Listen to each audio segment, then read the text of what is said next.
This is the sunrise session, and we're happy to have you here. Before we hear from our speaker, let me express our continued support and appreciation for Regents Blue Cross Blue Shield and their amazing support for this outreach to the community. As citizens living along the Wasatch Front, each of us can give our own testimony as to the role of what those mountains play in our own lives.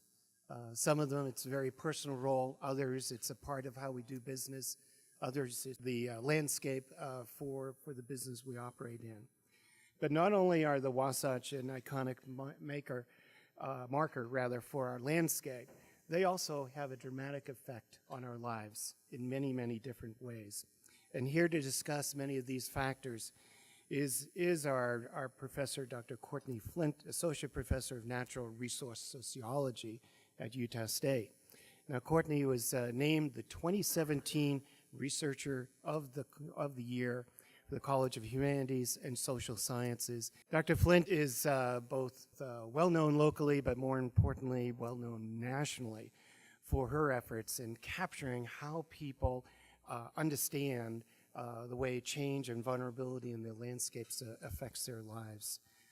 She's a co-PI on the large Utah project. There was a huge interdisciplinary research and training project here looking at Utah's water future. She also is in a unique position that she's the only sociologist of 58 members that sit on the Environmental Protection Agency's Board of Scientific Counselors. So with this background, please welcome to the stage Dr. Flint. Thank you. Well, thank you, everyone. And I'm so pleased that you're all here, and I'm very pleased to be here to share this morning with you and to share some of our work on looking at well-being in the Wasatch Mountains. And before we get into the meat of our morning discussion, I want you to consider for a moment the image on this slide or your own personal view of the Wasatch Mountains. Think about your own lives of your family, your friends, people you work with, your broader community, the region as a whole. What role do these mountains play, if any, in your well-being? Is there anything that threatens this relationship that you have with these mountains? And what are the key issues as you look forward into the future in this mountain region? These are some of the things that we'll talk about today, and we'll come at this from a number of different vantage points. One of the joys of doing this work has been working with some fantastic students at Utah State, and we kind of come to calling the work that we do mountain sociology. Right? Well, as was mentioned, I'm a sociologist, and we spend a lot of time thinking about how does society work? How is it organized? Right? How does it change? And as a natural resource sociologist, my work is really about how do people relate to the natural environment? And how do these relationships that are held by people as individuals or within society, how do these relationships with the natural environment and our resources influence decisions and management of our landscapes and our resources? And so situating our focus today on well-being within a mountain landscape, we're being both sociologists and we're also being mindful of the natural resource connections that we have in our everyday lives and trying to bring that together today. The concept of well-being has been around for quite a long time, back to the ancient Greeks. We can look to the teachings of Aristotle, right, to get ideas about what it means to be happy and have a good life, what it means to flourish. And we can take this translated quote, happiness is doing well and living well. And in his teachings and writings, he said that being happy and organizing it intelligently are contribute to happiness and a good life. And for centuries now, we've really been thinking about well-being as an organizing principle, not just within society, but especially for governments as they make decisions, policy decisions, and development plans. Thinking about the well-being of society has been an important a feature of society for many, many, many years. In the 20th century, the guiding principle to thinking about well-being was really this notion of gross domestic product. Thinking about the total value of the goods and services produced within a country. It's the size of a country's economy. And if you divide that number by how many people live in a country, you'll get the GDP per capita. And so this gives you an indicator that has been used, was really used a lot in the last century, and is still used a lot today, to infer the well-being of the citizens of the people of a country. Well, here in Utah, our GDP per capita is just under $44,000. And this was in 2015. And if we think about this economic indicator, and we think about our own well-being, you can think for a moment, does this capture our well-being? But as Robert Kennedy said many years ago, the GDP measures everything in short except that which makes life worthwhile. And consensus has been growing for decades now that economic indicators alone do not give us a full indication of the well-being of people. And the consensus has also grown that we need many more dimensions of well-being to be captured in our measurements and our definitions of what it takes for people to flourish and live well. And so there have been many efforts to try to expand on these economic indicators and to think more broadly.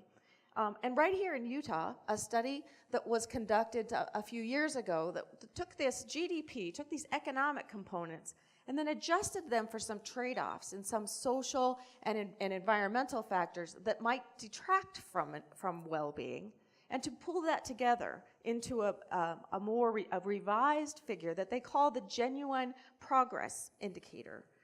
And you can see that it modifies this economic value. We're still growing, we're still doing well, but when we take these things into consideration, we get a little bit more realistic picture of well-being, and this is in economic terms. As natural resource sociologists, we have come to understand that our physical landscapes and our relationships with them play a key role in our well-being. There are flows of benefits that come from natural environments to our well-being as humans, and there are also hazards in this relationship that account and we have to wrestle with in our daily lives. And we have, in our research at Utah State, these last few years working with my students, we've focused on mountain landscapes and this relationship with mountain landscapes, and been doing this both locally here, but also internationally and around the world with other colleagues as well.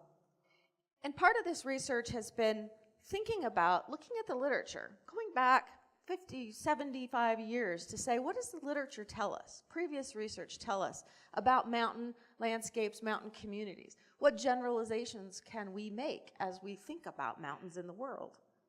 And the literature begins to tell a very consistent story, that mountains and mountain communities are remote, isolated, marginalized, and disadvantaged. But I grew up in the Mountain West. And after coming to Utah in 2013, I said, really? This doesn't fit with my experience. Doesn't fit with in the Wasatch here, doesn't fit really with Denver and the front range of the Rocky Mountains either. It might fit a bit better with the Appalachian Mountains. And we might compare the Alps and the Himalayan mountains and start to see some places that might fit this generalization a bit better.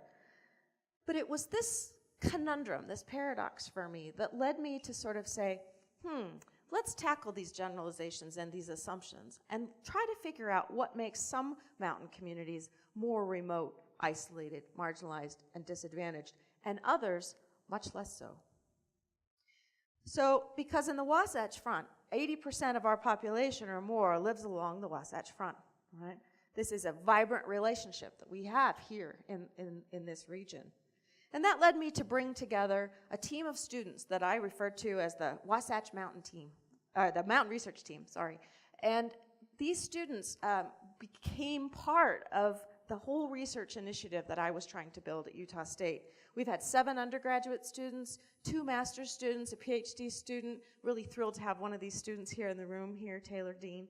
And it's been really just so much fun to work with these students. And they're great for a lot of reasons. They work hard and they're so much fun. But a lot of these students are from Utah or from the Intermountain West. And they really care about these landscapes and these communities, and they want to understand them better.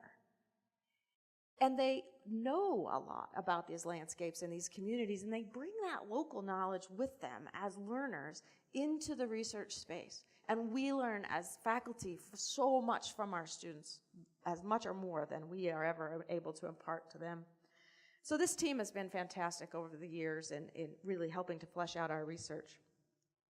So one of the first things we did was to sort of say, okay, we're going to dive into the Wasatch region here, but how will we delineate this? What people think of as the Wasatch Mountains might be different from one person to another. And so we decided to take the broadest view that we could. Stay within Utah, but really think about this 9-county region, right? Starting up with Cache and Rich counties, Weber, Davis, and Morgan counties, Salt Lake County, Wasatch, and Utah, and then Summit County. Summit gives us a little few pains because it stretches out into the Uintas, and we have to wrestle with that in the data. And so we focused on this 9-county region and thinking about the Wasatch Mountains. But it's very important to acknowledge that there are other mountains in the state of Utah, right?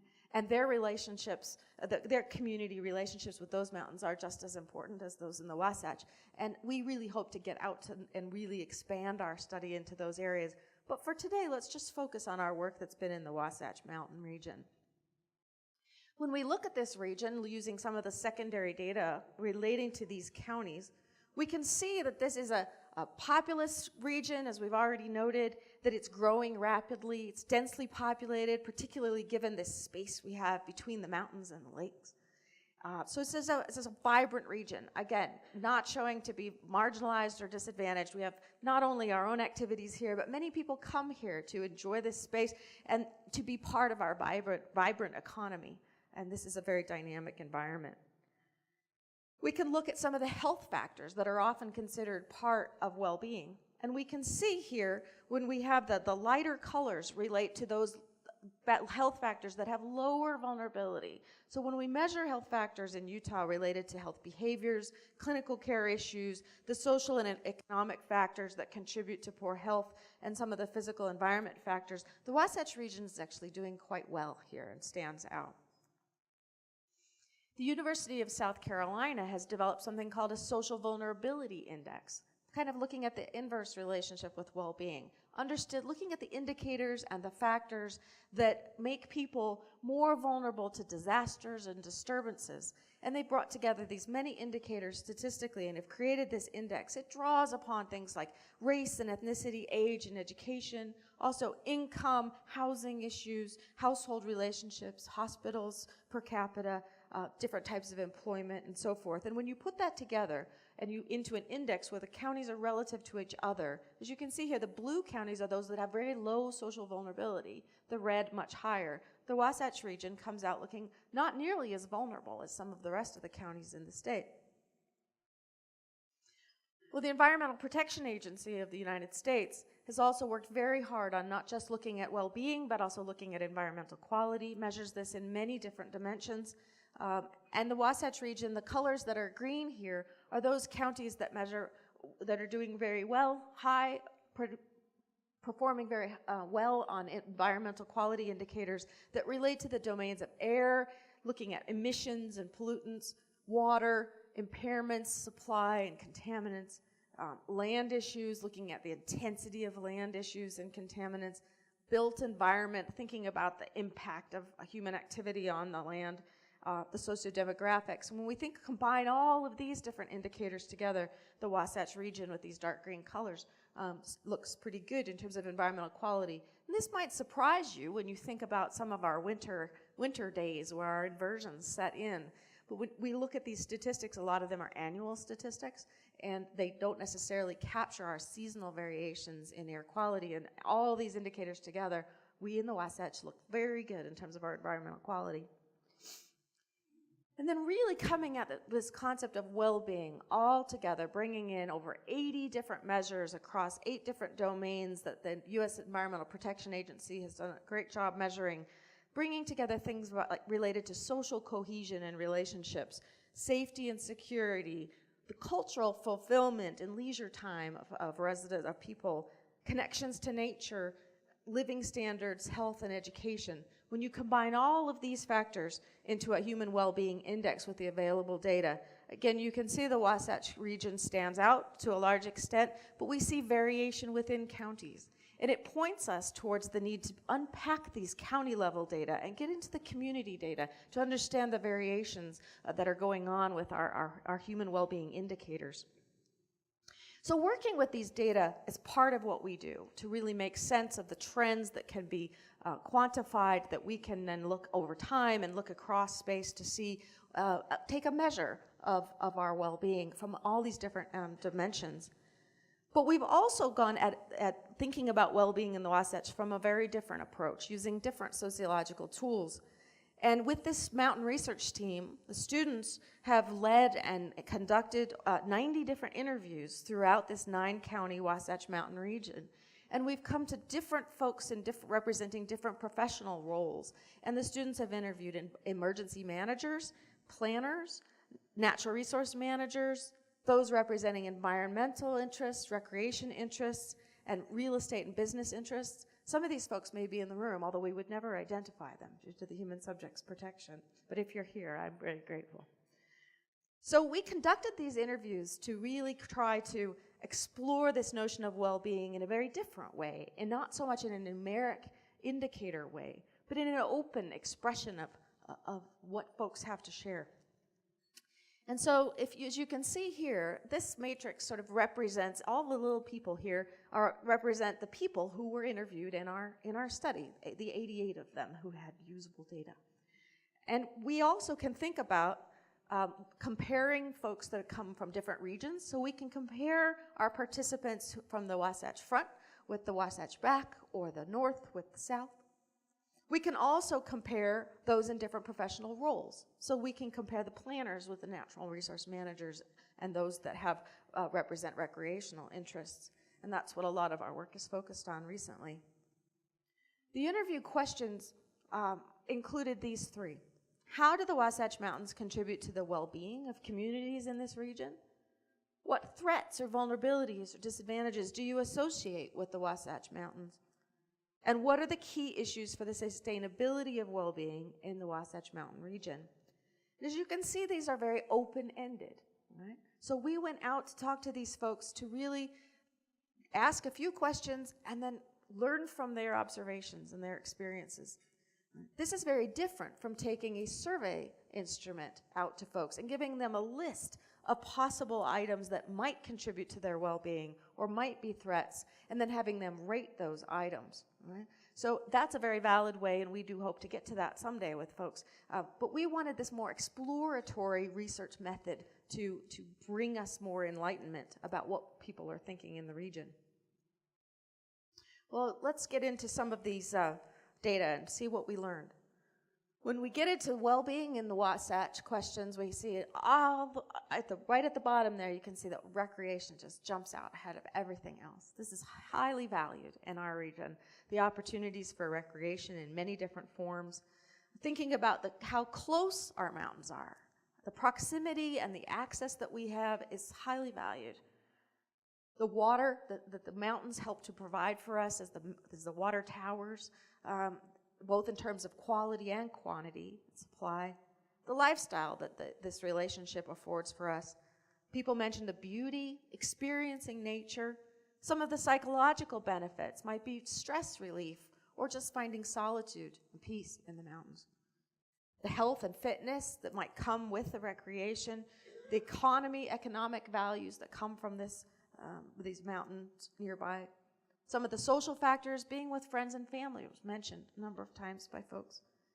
People would talk about how they just love the mountains. So there's that affection that people mentioned. And we heard a little bit about the well-being related to the wildlife and the ecology in the area. And folks mentioned spirituality as an important factor for their well-being as well. And I want to show you a little bit about what this looks like. So here's a quote from a natural resource manager in the Wasatch Front who said, yeah, I think they're pretty critical. I think a lot of people spend a lot of time in the mountains for a variety of reasons, a lot of trail runners, a lot of riders, folks who ride bikes, mountain bikes and road bikes. They walk their dogs, just a lot of recreational activities. A lot of folks use them as a kind of spiritual retreat. So we would take a quote like this, we would under the well-being question, and we would code this for recreation and spirituality. And other quotes would be coded differently as well. Now I want to share with you some of the voices from these interviews, from folks who were happy to allow us to share some of their voices with you today. Are there any disadvantages or particular vulnerabilities related to the Wasatch Mountains that could compromise or decrease well-being in this area? I don't see any negative having the mountains there. I think they're being loved to death.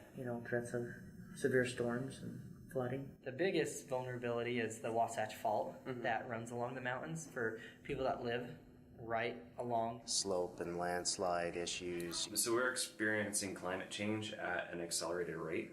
So we have less snow. The spruce beetles come through here the past few years. Spruce beetle, it's probably killed 80-90% of the trees up there. Wow. There are some legacy problems from mining and things. The biggest vulnerability is just all the different types of development and population pressure. You can see unsustainable development patterns. Development is limited because of the sloped areas. To get from one place to another, sometimes it's a lot more difficult in the mountains. Of course, the mountains are part of the inversion factor, that they provide the trap that allows the air to stagnate and build up.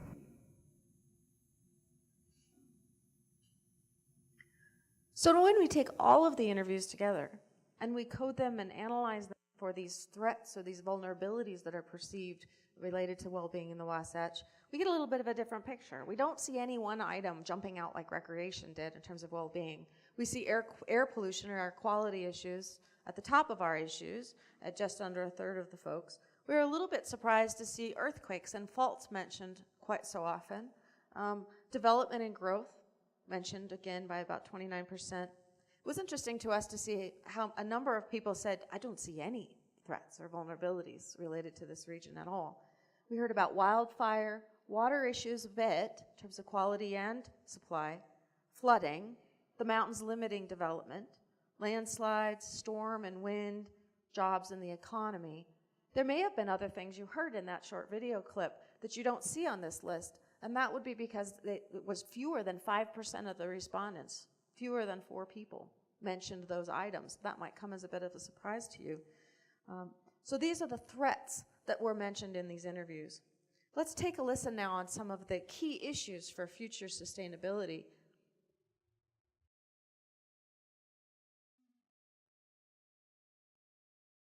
What do you think are the key issues regarding the future sustainability and well-being of the Wasatch Mountain region?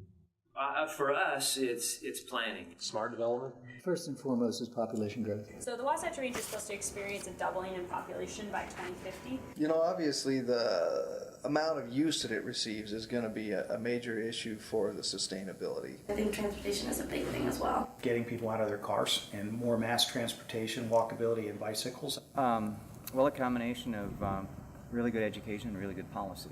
Well, I think maintaining our national parks. Climate change, the shift in how we receive precipitation is going to be a huge problem. No matter who you are in this area, you're affected if it's not snowing. If agriculture is impacted because there's no water for the crops and stuff like that, it could have a devastating effect on us. But again, recreation is important for us too. We are a tourist destination, so we want to continue to bring people in. So when we look at the results of the analysis related to these key issues for sustainability, we can see that the focus on smart growth and development planning jumps out here on top. It's one of the key issues looking into the future. We see water coming back up to over a third of the respondents mentioning water as an issue for the future. We see air quality on this list, recreation, transportation, particularly in the Wasatch Front. We see the notion of needing to manage for multiple uses in the area. Folks mentioned the need to increase education and awareness of our regional issues. Trails and open space, wildfire, and climate change comes up here at 5%. And this may surprise some of you, given the discussions that you may have heard about climate change in the region. And this may be a function of how we ask these questions, this open-endedness. Climate change is also represented in things like the flooding, the water issues, other issues that have come up throughout these interviews, and they may be being represented in some different ways. We know when we ask about concern on climate change in a survey where it's listed on as a factor of concerns, we heard out of 2,400 people in Cache, Salt Lake, and Wasatch counties that 56% were concerned about climate change. So we see something different here in the methodologies, which we as researchers find very interesting. Oops, backward. So as was mentioned, I also have another project that I'm involved with, the iUtah project. It's a very large water sustainability effort to increase our research capacity to understand our water system and to help us look forward into the future on our water issues. So one of our research questions was, how often does water come up in these interviews without asking about it specifically? And we found some interesting things in terms of how the questions were framed. Gives us a different picture of how people are thinking about water. So let's walk through some of those findings. And I keep pressing the wrong button. So here are our participants in these interviews. And then when we asked about well-being, 38%, represented by these water droplets, mentioned well-being. Water is a factor of well-being. But when we asked about threats, we see just this 14%, 12 people here, and we pick up a few different people who didn't mention it in terms of well-being, who mentioned it in terms of vulnerability. But that overall number comes down for this question. When we ask about key issues, these are represented by the folks mentioning water represented here by the green circles. We come up to 36%. And we start to see that we pick up a few new people who are thinking about water as an issue looking into the future. More of these folks in the recreation interests and the business and real estate pop up here. And when we add that all together, then we get 58% of our participants mentioning water, which is a different picture that we get when we just ask one question at a time. This is interesting for us as researchers. It really helps us to understand how these different frames we put on things can make a difference in the kinds of responses we get. And we think that this is very important for decision makers in the region, those who are setting policy, because we know how we word things, how we frame them, makes a difference in terms of how do people perceive and how do they respond as stakeholders. We can see the same thing with air quality would be another example where we didn't really see it come up at all in well-being. We saw it come up as a threat as well as a key issue, and when we add it together, we get to 44%, which looks different than the smaller numbers for under each question. Well, what are some of the takeaway points that we can come to from this research? I think we can conclude that the Wasatch Mountain region fares quite well on the well-being indicators that are measuring things in different directions, that these mountains are not remote, isolated, marginalized, or disadvantaged, nor are the communities and the people that live within this area. We know that the regional stakeholders are telling us that they see many benefits from the Wasatch for their well-being, along with some threats, vulnerabilities, and some key issues to be considerate of into the future. We can see that some of the concepts and the tools from sociology can be useful in providing information that can inform planning and inform decision making. And we believe that our students are being trained very well for entering into a diverse workplace to contribute these skills. And at Utah State, with our mountain research team, we're really excited to continue this work. We'd like to compare the Wasatch region to other mountain regions within the country and the world. We'd like to dive in deeper into Wasatch as well as across Utah and to the community relationships with mountains. And we'd like to get out and talk with folks in the general public to see how these issues fare when we get out into the general public and communities. And it's been a great pleasure to work with these students. I'd really like to introduce Taylor Dean here, who conducted many of these interviews. It's great to have him here today. I want to thank my department head, Derek Tollefson, Dean, Joe Ward, Mark McClellan, of course, from the Office of Research and Graduate Studies for all of their support, Regents for sponsoring this session this morning. It's great to see you. And for all of you for being here, it's very much appreciated, and I look forward to your comments and your questions. Thank you.